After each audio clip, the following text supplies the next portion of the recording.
Hello and welcome to Trail Mix by Gaze at the National Parks. I'm Mike. And I'm Dusty. Gaze at the National Parks is the podcast that brings you onto the hiking trails of the national parks. One hiking trail in one national park, one park at a time. Trail Mix episodes are the short format episodes of our show where we get to dive a little deeper into topics surrounding the national parks and public lands that we didn't get to cover in our long format episodes. That's right. In these Trail Mix episodes, we've covered a range of topics from sequoia trees to wildfires to Confederate monuments. But a pretty consistent thread throughout our show, whether it has been a long format episode or a trail mix, has been a focus on the environment. We can't deny it. We love the outdoors, we love nature, we love the planet, and we want to make sure that it and its spaces are preserved for human and non-human communities and species. Over the last several years of working on this podcast, we have had the pleasure of meeting and discussing a range of topics with so many different people, from hiking trails to sustainability to best outdoor practices to a range of other topics. It has been a pleasure to both share mindsets and to expand them as we have grown and developed in our own practices. One person that we've gotten to know better is Matthew Podolsky, who along with Sarinah co-host and co-produced the podcast Earth to Humans. Earth to Humans evolved from another great show, Eyes on Conservation, which focused on a lot of topics near and dear to our hearts when it came to conservation and sustainability. Earth to Humans is an interview series featuring conversations with top experts in the fields of conservation, wildlife, and environmental justice. We are big fans of Earth to Humans, and we hope that you soon will be too.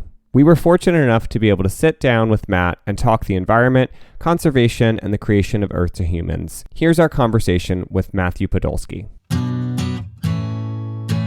All right, everyone, we are so excited because we have Matthew Podolsky with us here today. Hey there. From the podcast Earth to Humans. That's right. Hi, Matthew. How's it going? Good. How are you guys? Great. Doing well. So we've never met in real life, but Zoom has brought us together. Yes. And that's great about, that's what's lovely about this time. The remains of the society we're living in. But yes. Zoom. Exactly. So you produce and host the show Earth to Humans, which was previously Eyes on Conservation. So tell us a little bit about your show and when you decided to transition from Eyes on Conservation to Earth to Humans. Yeah, for sure. So our podcast, which has been Earth to Humans for a long time, I started the show in 2014. So we've been sharing episodes for quite a while, at least in the podcast world.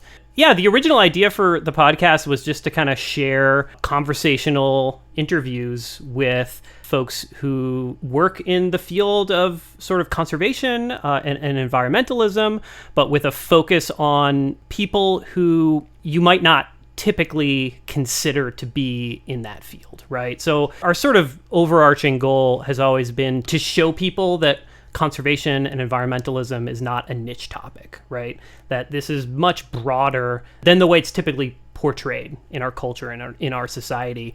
And also kind of trying to reframe what environmentalism means and to talk about it more as this sort of interdisciplinary topic, the sort of like connective tissue that shows us how interconnected all of these sort of global crises that we're currently going through really are.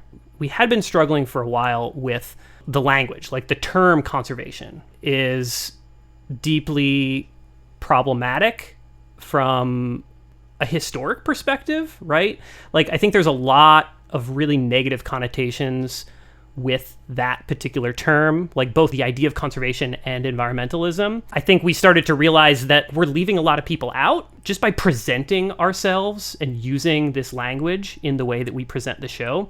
So we started this process over the summer of like trying to sort of come up with a new name to kind of rebrand the show a little bit. The mission itself hasn't really shifted that much, but we just wanted to find a name that more adequately matched our goals. And Earth to Humans was the name that we came up with. We like the sort of idea, like the visual that puts, hopefully maybe puts into people's heads of like the earth calling out to like this species that has taken over and is like causing all of these problems.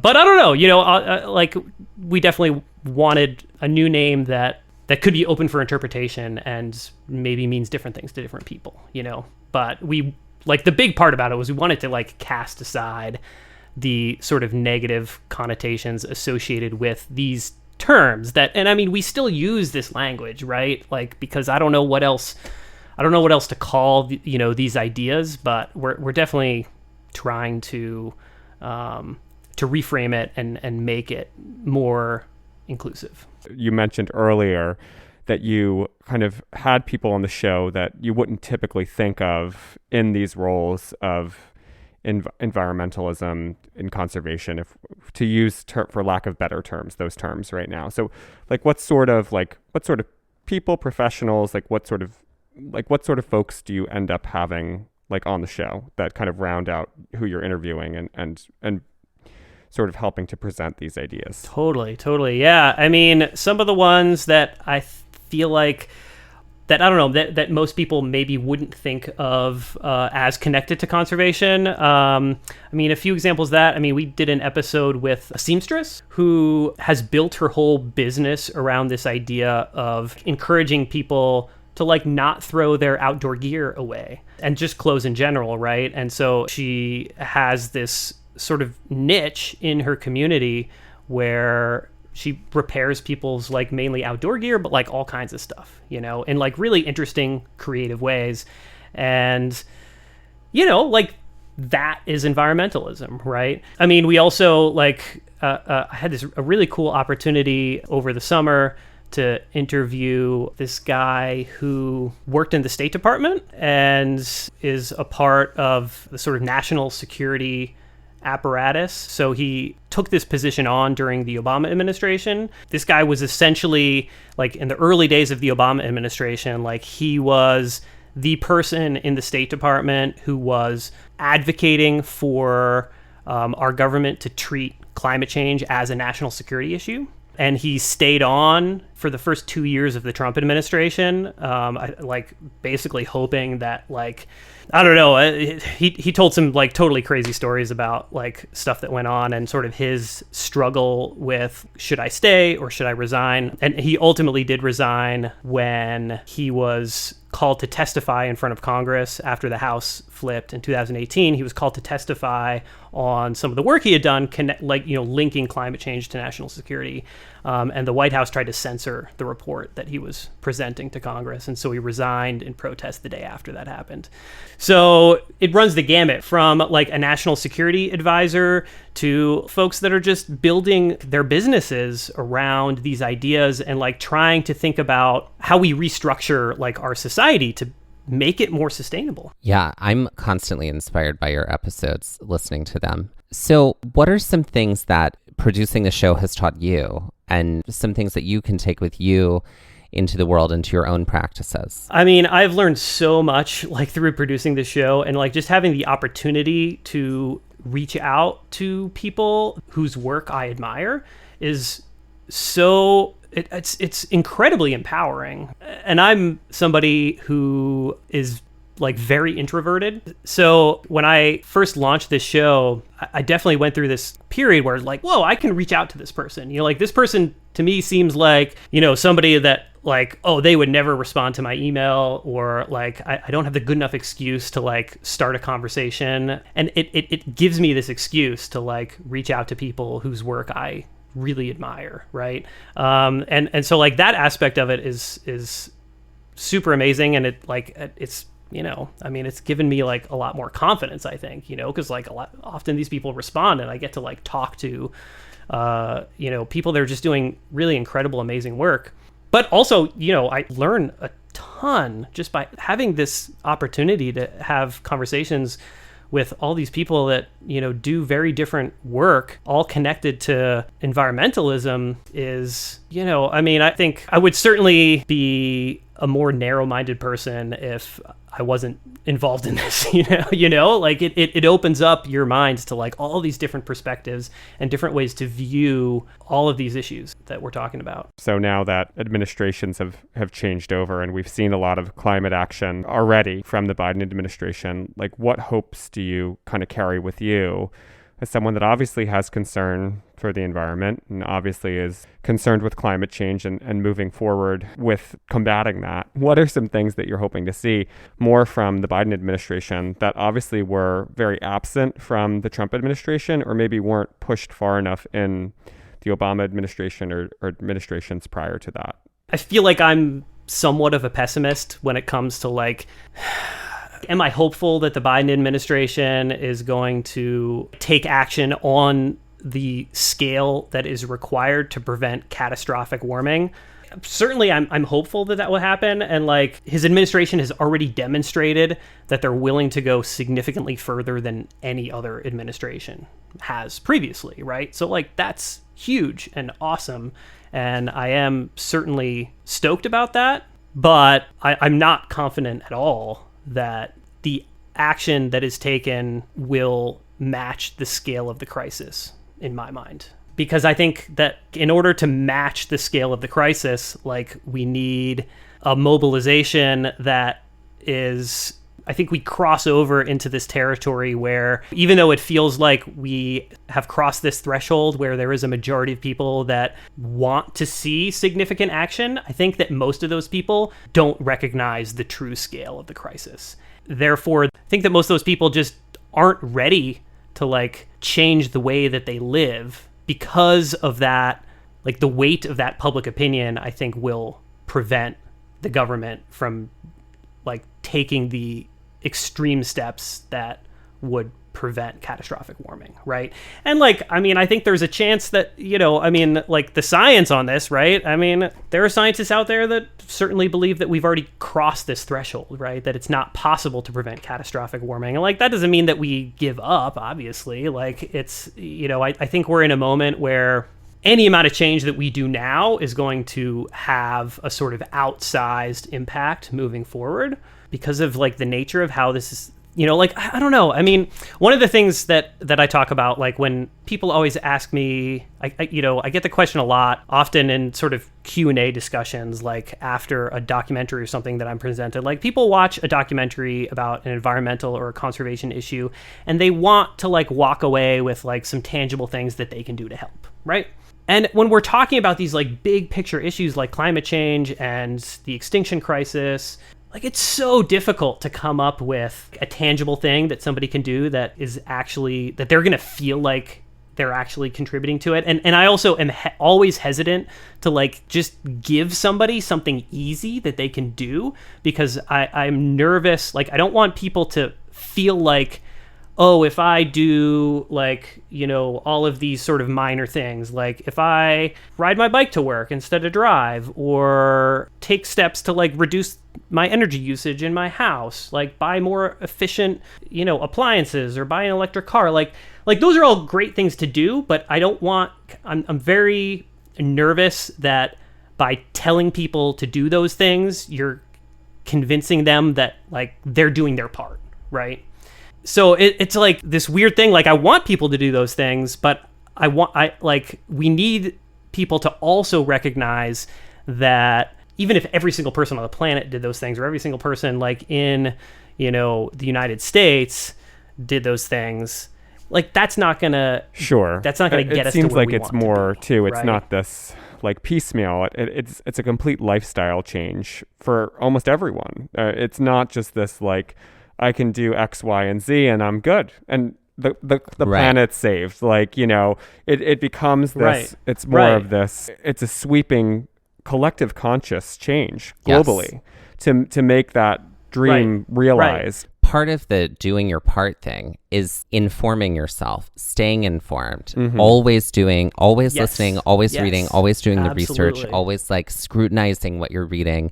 And so I think that goes for everything though, too. That certainly goes for everything. Yeah. Especially now in the information age and the misinformation age that we're living in. And I know that for me personally, your show has been a part of how I keep myself informed about what are things that are happening, because all of the people that are on your show have such specific practices and have so many interesting stories.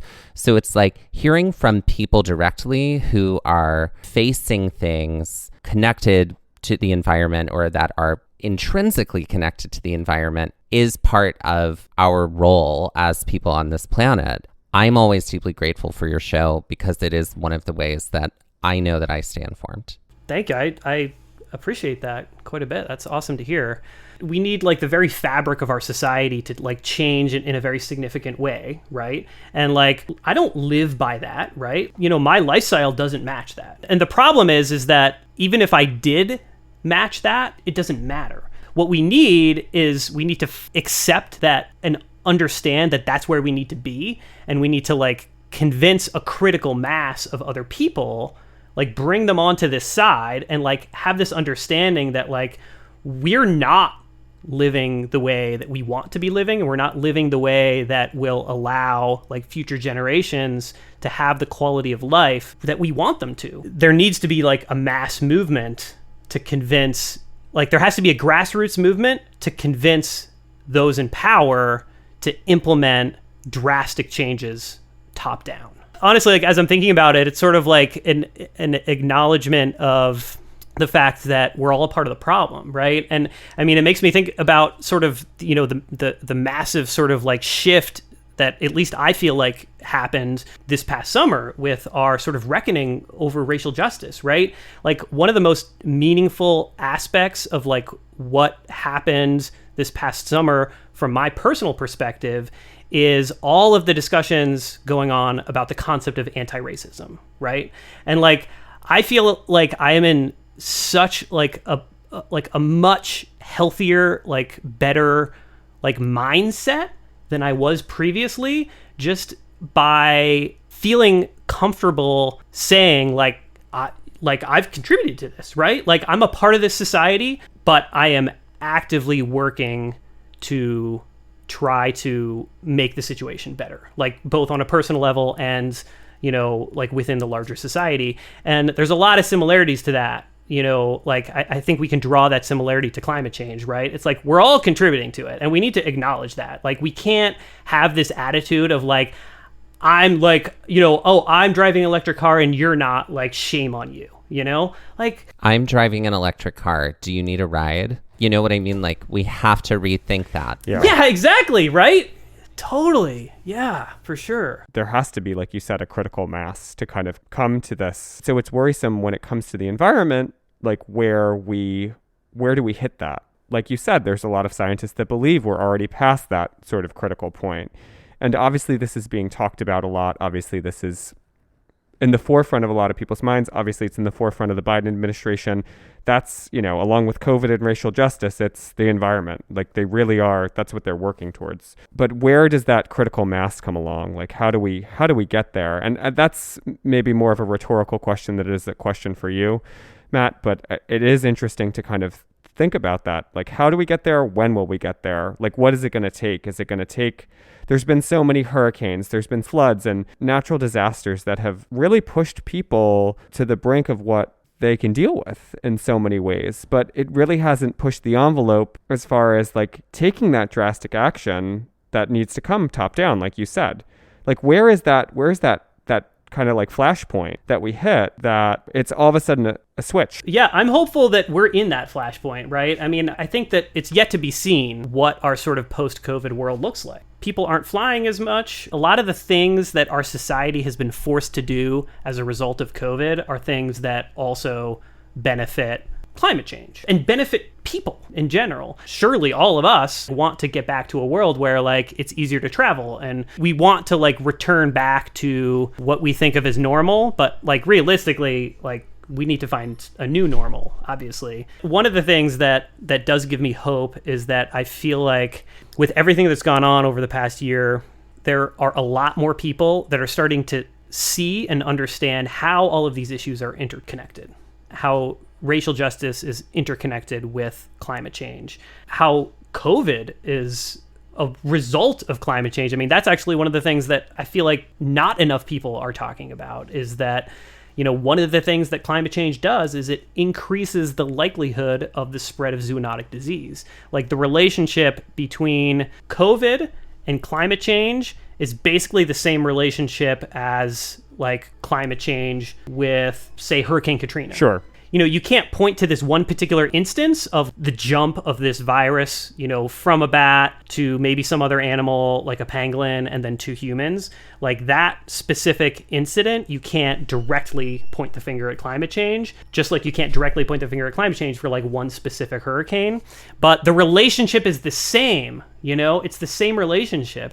And we need to like acknowledge that and understand that if we don't work super aggressively to slow climate change, we're going to continue, like this is going to become a part of our new normal. It's going to become much more common for these viruses and these diseases to like make that jump from animals to humans. So like that's how I want to like reframe this term environmentalism. Maybe we need a new terminology, but I hope that like folks that not just folks in this field, like everybody, I hope that everybody like can start to see that the interconnected nature of all these issues. And I think, just people having that information is going to result in positive things. And now, here is the selection from the Earth to Humans podcast. So today's guest is Mark David Spence, who is an author and a historian. He wrote a book called Dispossessing the Wilderness, which actually was published over 20 years ago. Which is really amazing considering like the content of what is in this book. The book follows the history of the creation of 3 of our country's first national parks. So Yosemite, Yellowstone, and Glacier National Parks. But he explores this parallel history of Native American dispossession from those lands in the book, and sort of shows how the history of the reservation system is intertwined with the history of the National Park Service.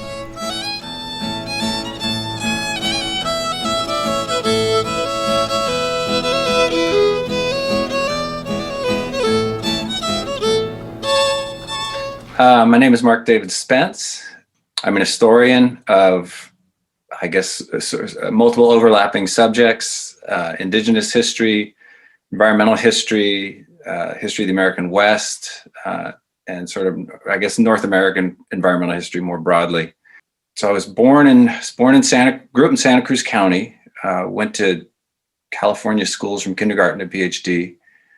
But my dad's family is from Oregon, where I live now, and have been here since before the Oregon Trail. They were Métis fur traders and trappers who were sent to Oregon by the Hudson's Bay Company, which there's a big facility up near Portland, which is where they were sort of based for a little while and then moved on. So I'm kind of in like 3 layers of home in a way by being in Oregon. So I mean, I'm curious about like the origin of your research and history-based interests. Can you kind of like trace those interests to their origin? I'm the youngest of 5, and my father did not grow up with his father. He didn't know his father after the age of 4.5 or 5. But when he was 30 and I was born, his father reached out to him and he met his father, who was living up in the Portland area. And my dad had memories of a child going out to Eastern Oregon, Baker County area. So very actually, quite close to you. And actually a tiny town called Haines, which is just outside of Baker City, about 8 miles. His grandparents had property. And every summer, or not every summer, probably every late spring or early fall, groups of Paiute from South Central Oregon would come and fish. And that was kind of news to me when I learned it. I said, I did not realize that the Paiute were sort of fishing out on the Columbia, on the upper Columbia or the Snake, but they did. A friend of mine confirmed, yeah, that's been going on for thousands of years. So he would sort of hang out in that encampment, and that enthralled him as a child. He subsequently learned from his father. He said, we're actually Native ancestry. So my dad learned some stuff. I've subsequently pieced together that there's like Spence's on the Nez Perce Reservation, the Yakima, and also Fort Colville way up in northeastern Washington. So he kind of came back a born-again Indian when he was 30 years old, and I was the most impressionable child, and I just sucked it up. And the weird thing is, I spent until I went to college. The first blanket I remember in the bed I owned, I was under a woven blanket. And there was like this native artwork that he'd gotten from his dad around my room. And so it's like, that was the iconography, literally, that I went to sleep to.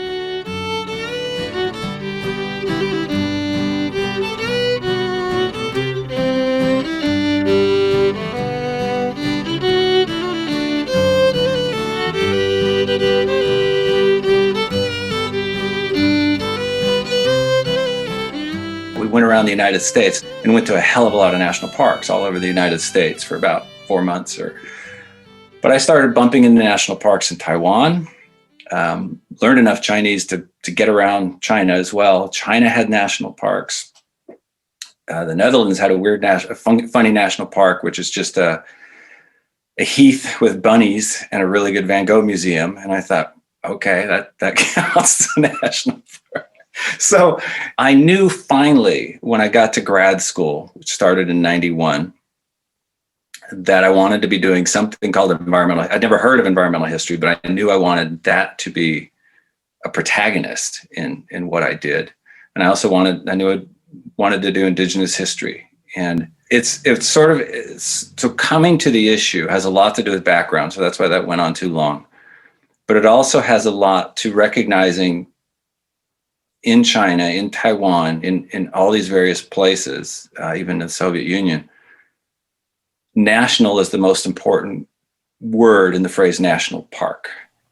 They basically are supposed to be idealistic manifestations or mirrors of national character or national might or the blessings of the divine to give us this remarkable scenery so that we can be refreshed and be and connected with each other.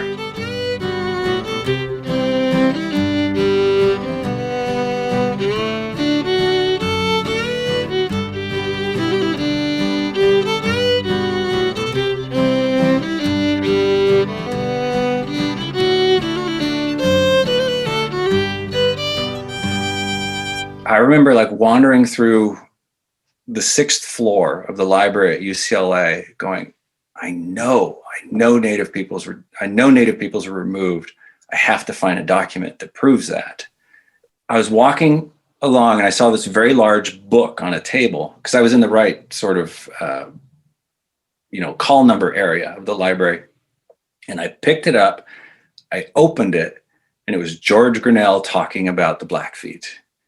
And I thought, shit, this is real. This is for realsy, real. Away we go. It's like a thick miasma is where this came from. I wasn't destined to it. Learned tons. Had a lot of cool experiences, but one guy on the Crow reservation, his name's Mick Old Coyote, he basically said, we need to start with the creation story because that's where it all begins. And he just sort of sat me down, talked me through the purpose and point of Sweats. You don't come and ask, you come and listen, and you listen for a really long time, and you need to hear our voices in it. And that was probably the first reservation I went to. And so I was able to carry those lessons on. The true history of what happened in these first national parks is like so different than the story that we tell ourselves and each other as Americans, right?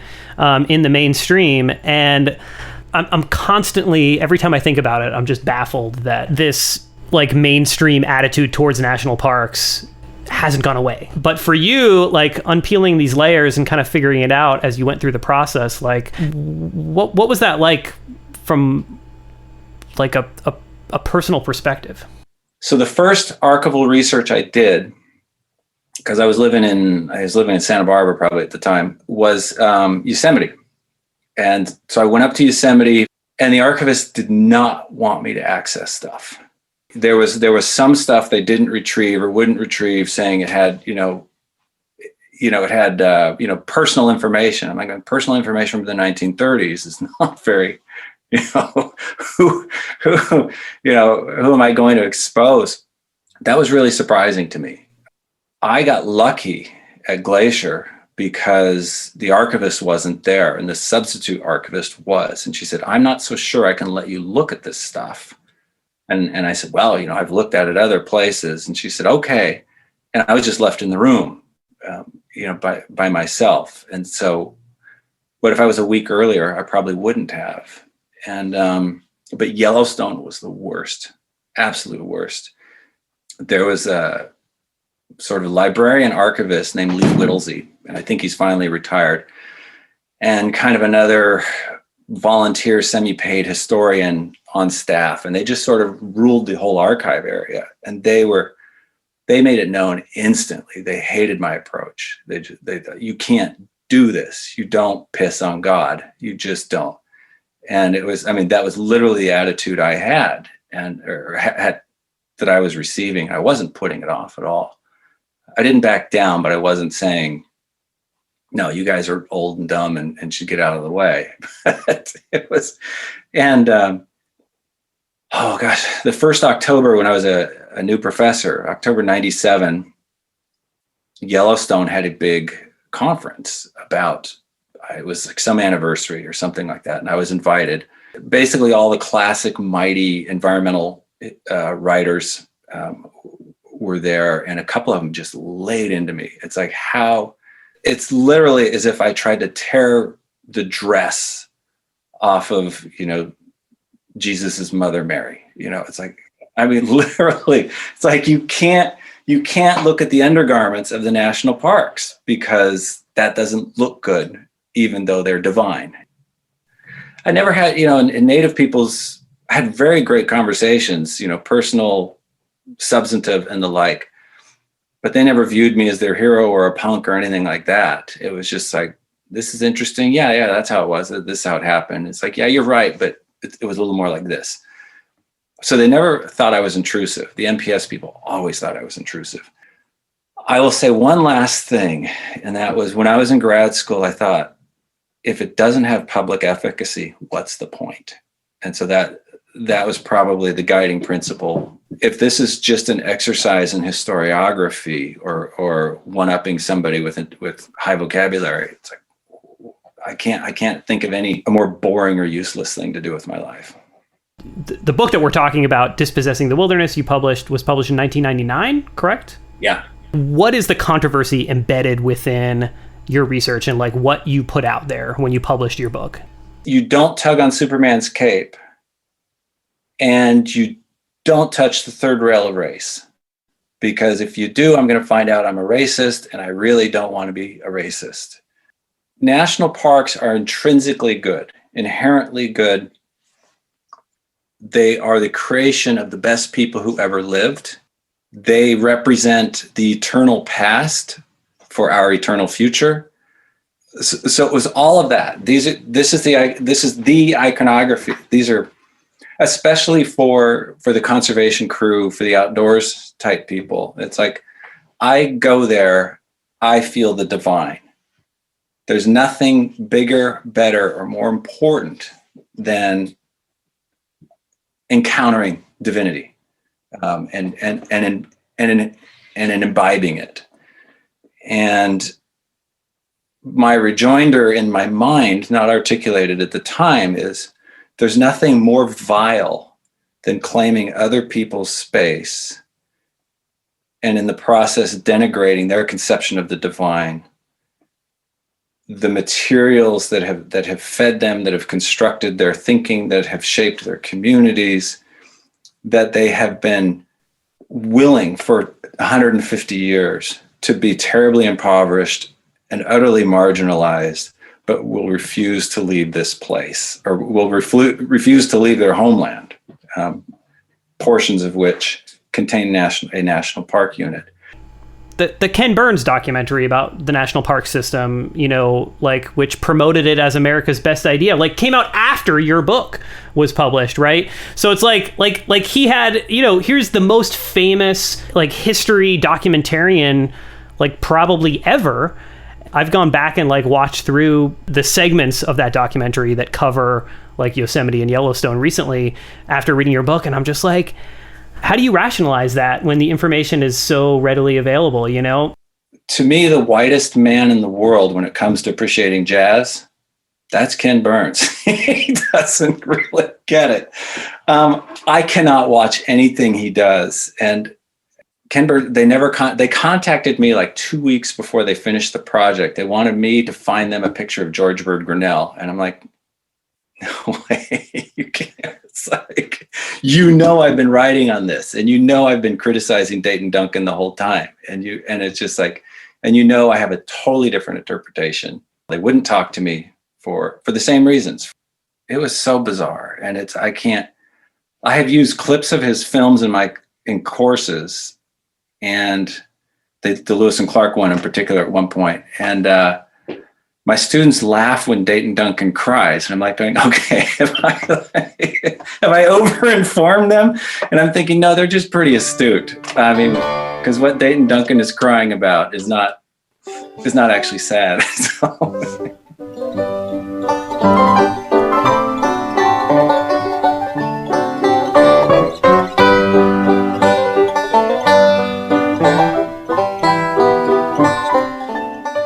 Well, that was my interview with author and historian Mark David Spence. If you'd like to learn more about Mark's work and where you can get a copy of his book, Dispossessing the Wilderness, you can head over to our show notes page for this episode, which you'll find at wildlensinc.org/ETH221. If you'd like to hear bonus content from today's episode, you can join our Patreon campaign for the show. By joining the campaign with a small recurring donation, you are providing the resources that allow us to keep bringing you important conversations like today's episode with Mark David Spence. Check out the link on the show notes page or go to patreon.com/wildlenscollective. Earth to Humans is a production of the Wild Lens Collective. Our senior producer is Sarinah Simons, and today's episode was produced by me, your host, Matt Podolsky. Music in today's episode comes from the Idaho Songs Project.